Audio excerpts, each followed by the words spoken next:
The man followed the woman into the elevator. He saw no one around, so he pushed her against the wall. But the woman was not easy to bully. She grabbed his private part. The man almost fainted from the pain. Then the woman turned and walked out of the elevator. But just then, the elevator broke down. The man got trapped inside. He quickly called the control room. They told him not to worry and said it would be fixed in 5 minutes. But the next second, he heard a scream on the phone. Then the line went dead.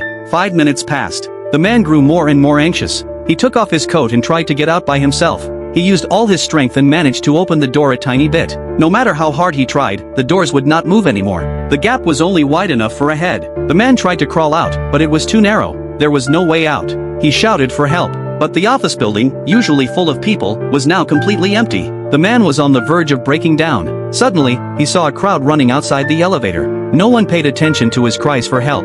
The woman had fallen on the ground. With fear on her face, she begged him to save her, but something pulled her back. The man grabbed her arm and pulled with all his strength. But he could not hold on to her. He tried to see what happened. Suddenly, 2 zombies crawled into view. He fell to the floor in shock. Luckily, the gap in the elevator door was too small. The zombies could not get in. The man was terrified. He called the control room again, but after a few screams, it went silent. Then he called his secretary. But as soon as the call went through, a zombie grabbed his phone through the gap. The man almost got infected. He fought hard to break free and tore the handrail off the elevator wall. He used it to smash the zombie. Then he pushed the zombie's body out of sight. Soon, he heard another sound outside. He saw a woman nearby. He shouted for help, but the woman was not strong enough to help him. In the panic, the handrail fell to the ground. The noise alerted nearby zombies. The man tried to pull the woman into the elevator, but the gap was too small. She could not get in. She had no choice but to leave. When she returned, she had an iron bar in her hand. She killed the zombie easily.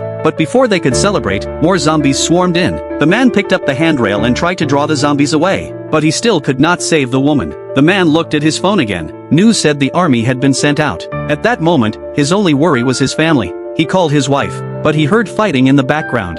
Then came a scream. The man completely broke down.